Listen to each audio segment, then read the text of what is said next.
नमस्कार दोस्तों, कैसे हैं आप सब। आई होप आप सब अच्छे होंगे।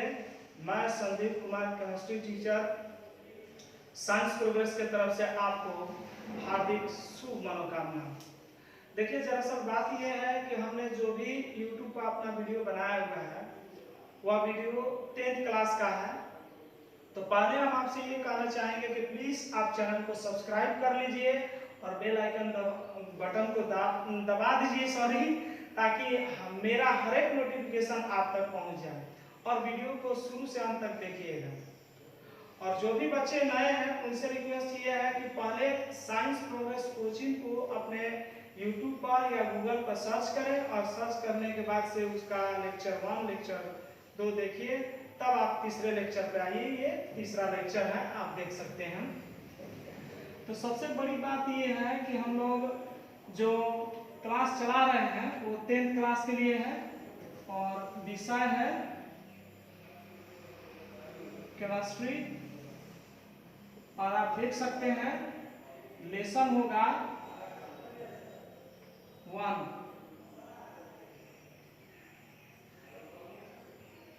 चैप्टर का नाम है केमिकल रिएक्शन एंड इक्वेशन। यह मेरा चैप्टर हो गया रासायनिक अभिक्रिया और समीकरण। देखिए, सबसे पहला चीज ये है कि लेक्चर 3 ये जो है इसमें हम आपको ये चीज समझाना चाहते हैं कि जो केमिकल कंपाउंड जो लिखा होता है, यानी कि फॉर्मूला आपके पास गिवन रहता है, जैसे NaCl और उसके नीचे S लगा होता है। NaCl लिख करके आप देखे होंगे तो उसके नीचे G लगा होता है। सपोज कीजिए कि NaCl दिया हुआ है, उसके नीचे Aq लगा है। इसी पर आज हम डिस्कस करने वाले हैं। मतलब ये चीज हम आपको ये समझाने वाले हैं कि S लगा हो, G लगा हो, Aq लगा हो तो उसका एक अपना एक बर्थ हुआ करती है, अपना एक औकात होता है, जिससे हम आज बात करने वाले हैं आपसे। तो पहले ये चीज हम आपको बता देते हैं कि किसका मतलब क्या होता है। पहले ये चीज जान लीजिए आप। बिल्कुल यहां से स्टार्ट करते हैं। पहला नंबर कि अगर कहीं पे ठोस है तो उसको हम अंग्रेजी में ट्रांसलेट करते हैं तो होता है सॉलिड, जिसके लिए S होएगा। अगर हम द्रव की बात करने लगे तो उसके लिए क्या होएगा, लिक्विड, उसके लिए हम L लिखा करेंगे। अगर हम गैस की बात करने लगे तो गैस के लिए ट्रांसलेट करेंगे, अंग्रेजी में गैस होगा और इसे स्मॉल g से डिनोट करेंगे। अगर आपके पास सपोज कीजिए कि जलीय की बात की जाए तो इस सिचुएशन में जलीय को अंग्रेजी में कहते हैं एक्वस। इसको हम एक्वस कहेंगे और इसे हम AQ ही द्वारा दिखाएंगे, लेकिन इसमें A बड़ा भी हो सकता है, छोटा भी हो सकता है। डोंट वरी, ये चीज आपको मालूम होना चाहिए कि बड़ा भी A तब भी सही, छोटा रहेगा तब भी सही होगा। अगर हम एक और चीज आपको हम बता दें कि कहीं कहीं पर अगर ऐसा लिख दिया जाए, जैसे मान लीजिए कहीं पे ऐसा लिखा हुआ हो, मतलब सांद्र, तो सांद्र को अंग्रेजी में क्या करेंगे, इसको हम बोलते हैं कॉन्क। अगर कॉन्क देखा जाए तो इसका कोई शॉर्टकट होगा नहीं, कॉन्क ही रहेगा। सांद्र के लिए कॉन्क लिखा जाएगा। और एक और चीज हो जाता है इसमें, जैसे कहीं कहीं पे ऐसे दिया रहता है तनु। तनु को अंग्रेजी में कहते हैं डाइल्यूट। अगर तनु दिया हुआ हो तो इसके लिए DIL लिखा जाता है। आप वीडियो को शुरू से अंत तक देखिए और प्लीज चैनल को सब्सक्राइब कीजिए, क्योंकि हम आपके लिए कुछ नया वर्जन लेकर आते हैं, नया नया एप्स लेकर आते हैं। मैं केमिस्ट्री को तोड़ तोड़ के पढ़ाना चाहता हूँ ताकि यह बात आपको समझ में आ जाए। सॉलिड अगर कहीं पे हो तो उसके लिए S होगा, लिक्विड के लिए L होगा, गैस के लिए G होगा, एक्वस के लिए AQ या AQ भी दिखा सकते हैं। सांद्र के लिए हम यहाँ पे देख सकते हैं कि सांद्र के लिए हमने क्या लिखा है, कौन लिखा हुआ है, और कणु के लिए डाइल्यूट या शॉर्टकट में DIL दिखाते हैं। तो इन सारी चीजों को आप देख लिए। अब एक काम करते हैं, थोड़ा सा और आगे चलते हैं। जैसे करना ये है कि सॉलिड में कौन कौन सी चीजें हैं, द्रव में कौन कौन सी चीजें हैं, गैस में कौन कौन सी चीजें हैं, इस पर हम बात कर लेते हैं। तो देखिए सॉलिड तो आप समझते ही हैं। सबसे पहला चीज ये जो हम पेन लिए हैं ये सॉलिड है, बोर्ड दिख रहा है सॉलिड है, हम दिख रहे हैं सॉलिड है, दीवार हो जाएगा, ईंट हो जाएगा, पत्थर हो जाएगा, जूता हो जाएगा, चप्पल हो जाएगा, बोतल ठेपी, ये सब ठोस हो जाएगा। लेकिन हम द्रव की बात करने लगे तो डीजल, पेट्रोल, केरोसिन ऑयल, ये सब द्रव को सूचित करेगा। गैस, गैस तो आप समझ रहे हैं, hydrogen gas, oxygen gas, carbon dioxide gas, तो ये सब गैस को इंडिकेट करता है। हाँ, एक नया चीज है एक्वस। एक्वस का मतलब क्या होगा, एक्वस का मतलब जो होगा, जलीय का मतलब क्या होगा, इस पे हम बात कर लेते हैं थोड़ा सा। मतलब सावधान रहेंगे, अगर कहीं पे एक्वस लिखा हो तो ये बात हमें शुरू में ही बता देना चाहिए कि एक्वस को शॉर्टकट में AQ तो लिखेंगे, लेकिन इसका मतलब ये होता है जल की मात्रा काफी ज्यादा।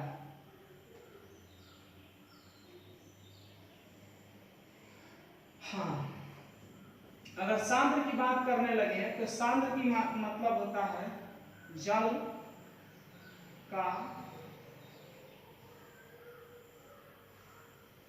मात्रा कम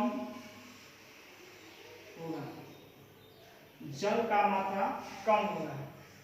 तो इस सिचुएशन में आपने देखा कि कौन क्या है। अगर डाइल्यूट कहा जाए, डाइल्यूट माने तनु, तो इसका मतलब ये है कि कोई भी द्रव पदार्थ है अगर वो गाढ़ा है तो बाहर से अगर पानी उसमें डालना शुरू करें तो उसको हम तनु बोलेंगे। जैसे आपने देखा होगा कि हम लोग चीनी ले लेते हैं, पानी ले लेते हैं और पानी का लेवल कम रहता है।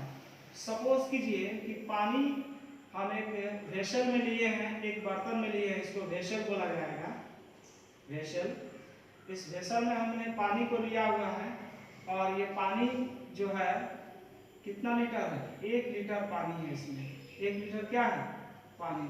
अगर इस 1 लीटर पानी में हम जो है, मान लीजिए कि अगर हम 2 केजी शुगर डालें, इसमें 2 केजी अगर हम शुगर को डालेंगे तो सोचिए क्या होगा, ये जो बनेगा वो क्या होगा, गाढ़ा होगा। मतलब ये कि गाढ़ा होने का मतलब क्या हुआ, गाढ़ा होने का मतलब ये हुआ कि अगर इसको गाढ़ा अगर हम बनाए हैं तो उसमें पानी बार बार मिलाएंगे तो क्या होगा, पानी बार बार मिलाने का मतलब ये हुआ कि गाढ़ापन खत्म होने लगेगा। मतलब ये कि गाढ़ा चीज बना हुआ हो और उसमें पानी अगर डालना शुरू कर दिए तो उसको हम तनु कहेंगे। यानी कि गाढ़े पदार्थ में अगर जल को मिलाना शुरू किया जाए या घुलने वाले पदार्थ को मिलाना शुरू किया जाए तो उसे हम डाइल्यूट कहेंगे, इसको शॉर्टकट में DIL लिखा जाएगा। मैं सारा चीज बिल्कुल बेसिक से बताता हूँ, क्योंकि देखिए आप 10th क्लास के केमिस्ट्री के बुक उठाएंगे तो वहाँ पे ऐसे दिया है। अगर मान लीजिए कि अगर ऐसे दिया है तो बड़ी कंफ्यूजन वाली बात हो जाएगी। जैसे यहाँ पे S लिखा हो, अगर यहाँ पे G लिखा गया हो तो बच्चे कंफ्यूज होने लगते हैं कि यहाँ पे क्या होगा, इसका मतलब क्या होगा, G का मतलब क्या होगा, S का मतलब क्या होगा। तो हम एक एक पॉइंट को बताना शुरू किए हैं। हम बताएंगे आपको कि कहाँ क्या लगेगा तो उसका मतलब क्या होगा। तो इन सारी चीजों को आपने देखा कि सॉलिड के लिए S होगा, लिक्विड के लिए L होगा, गैस के लिए G होगा, एक्वस के लिए AQ होगा, मतलब जल का मात्रा काफी ज्यादा होगा। जल का मात्रा काफी ज्यादा होने का मतलब ये हुआ कि 1 लीटर पानी में 100 ग्राम चीनी जलीय होगा, 2 लीटर पानी में 300 ग्राम चीनी जलीय होगा, जलीय का मतलब ये होता है कि उसमें पानी का लेवल ज़्यादा होना चाहिए, और सांद्र का मतलब ये होता है कि उसमें पानी का लेवल कम होगा। ये बात आपको समझ में आ रही है, इस चीज को ध्यान में रखेंगे। इन सारी चीजों को क्लियर करते हुए हम आगे बढ़ रहे हैं। अब इसको मिटाते हैं। अब जरा सा ये देखेंगे, मान लीजिए कि हम कार्बन डाइऑक्साइड देखना चाहते हैं। कार्बन डाइऑक्साइड, जरा सोचिए कि कार्बन डाइऑक्साइड है, तो इस कार्बन डाइऑक्साइड में इसका फॉर्मूला क्या होगा? कार्बन डाइऑक्साइड के कार्बन के लिए C हो जाएगा, और ऑक्साइड यहाँ देखेंगे कार्बन के लिए C हो गया, और ऑक्साइड जो भी रहेगा तो इसके पीछे बैक साइड में O लगा देंगे। और डाई, डाई का मतलब होता है जब भी जहाँ पे डाई हो तो वहाँ 2 लगाएंगे, ट्राई जहाँ पे रहेगा वहाँ पे 3 लगाएंगे, टेट्रा जहाँ पे रहेगा वहाँ 4 लगाएंगे, पेंटा जहाँ पे रहेगा वहाँ पे 6 लगाएंगे। Remember it. तो इस तरीके से आप देख सकते हैं कि डाई के लिए 2, ट्राई के लिए 3, टेट्रा के लिए 4, पेंटा के लिए 5 लगेगा। तो इस तरीके से कार्बन के लिए C हो गया, और ऑक्साइड में का हो गया, डाई के लिए 2 लगाएंगे। This is the carbon dioxide. और इस तरीके से कार्बन डाइऑक्साइड हमने लिखा हुआ है। अगर किसी कार्बन डाइऑक्साइड के बेस में अगर हम वहां से S लगा दें तो इसका मतलब क्या होगा? कार्बन डाइऑक्साइड ठोस होगा।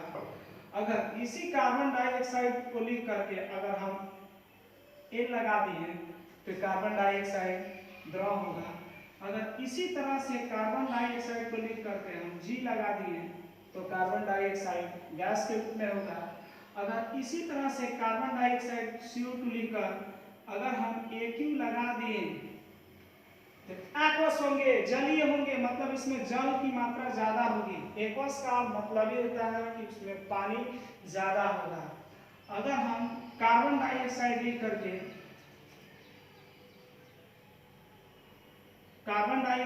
करके हम यहाँ पर सपोज कीजिए कि लगा देते हैं कम, तो सांद्र होगा, मतलब ये कि इसमें पानी की मात्रा बहुत ही कम होगा।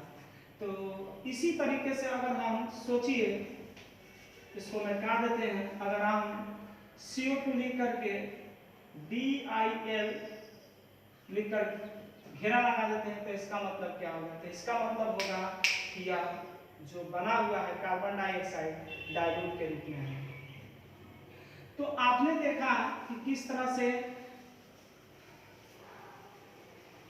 केमिकल कंपाउंड को दर्शाया जा रहा है। तो इसी लेक्चर में हमको ये सीखना है केमिकल कंपाउंड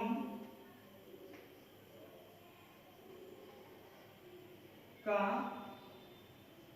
अवस्था। जरा सोचिए कि केमिकल कंपाउंड का अवस्था देखना है, इसको अंग्रेजी में क्या लिखेंगे? State of chemical compound. State of chemical compound का मतलब ये हुआ रासायनिक यौगिक का अवस्था। इसका हिंदी होता है रासायनिक यौगिक का अवस्था। जैसे देखिए हमने पिछले लेक्चर में बताया था कि पॉजिटिव रेडिकल और नेगेटिव रेडिकल को मिला करके केमिकल कंपाउंड बनाया जाता है। जैसे मान लीजिए कि हम हाइड्रोजन लिए, हाइड्रोजन के लिए होता है H+1। अगर हम क्लोराइड लेते हैं तो क्लोराइड के लिए होता है Cl-1। तो जरा देखिए पॉजिटिव रेडिकल और नेगेटिव रेडिकल को मिला करके फॉर्मूला बनेगा, लेकिन पहले हम नाम लिख लेते हैं हाइड्रोजन क्लोराइड। जरा सोचिए कि हाइड्रोजन क्लोराइड अगर हम बनाते हैं, हाइड्रोजन क्लोराइड, तो हाइड्रोजन के लिए होगा H+1 क्लोराइड Cn-1, दोनों की वैलेंसी सेम है, हट जाएगा, सूत्र HCl हो गया। तो हाइड्रोजन क्लोराइड क्या है? This is the chemical compound, ये केमिकल कंपाउंड है। और इस केमिकल कंपाउंड में अगर S लगाया जाए, L लगाया जाए, G लगाया जाए, AQ लगाया जाए, कॉम्प लगाया जाए, DIL लगाया जाए, तो इसका अपना एक वर्थ हुआ करता है, अपना एक औकात होता है, जिसके बारे में समझना होगा। जैसे हम कहना ये चाहते हैं कि अगर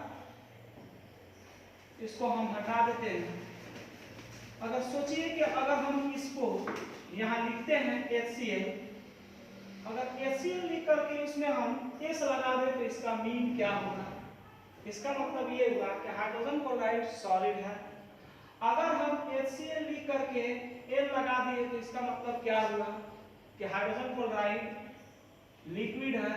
अगर HCl लिख कर यहाँ G लगा दिए तो इसका मतलब क्या हुआ? HCl गैस है, हाइड्रोजन क्लोराइड गैस है। अगर HCl लगा करके AQ लगा रहे होते हैं तो इसका मतलब ये हुआ कि HCl एक्वस है, जलीय है। तो इस तरीके से आपने देखा कि अगर HCl लगा करके कॉन्क लिख दें तो इसका मतलब क्या होगा? इसका मतलब ये हुआ कि HCl सांद्र है, गाढ़ा घोल है, गाढ़ा है। तो बस इस सारे चीजों को सीखने के बाद हम लोगों को ये चीज क्लियर हो गया कि केमिस्ट्री के बुक में 10th क्लास के केमिस्ट्री के बुक में अगर ऐसे लिखा हुआ हो Na लिख दिया जाए और उसके बगल में O2 लिख करके G लगाया जाए तो इसका भी अपना एक वर्थ हुआ करती है, अपना एक औकात होता है, जिसे हम शुरू में ही बता देते हैं कि अगर S लगा है तो पहले ये जानिए कि फ्रंट क्या है। ये सोडियम हो जाएगा और सोडियम के साथ S लगा है तो ये सॉलिड हो जाएगा। और यहाँ पे ऑक्सीजन है, ऑक्सीजन,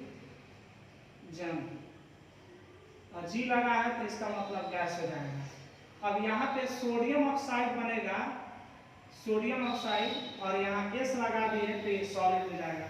मतलब ये कि ये कहाँ से आया इस पर हम बात नहीं कर रहे हैं, हम ये कहना चाहते हैं कि S, G और S लगाने से ये सूचित कर रहा है कि केमिकल कंपाउंड किस अवस्था में है।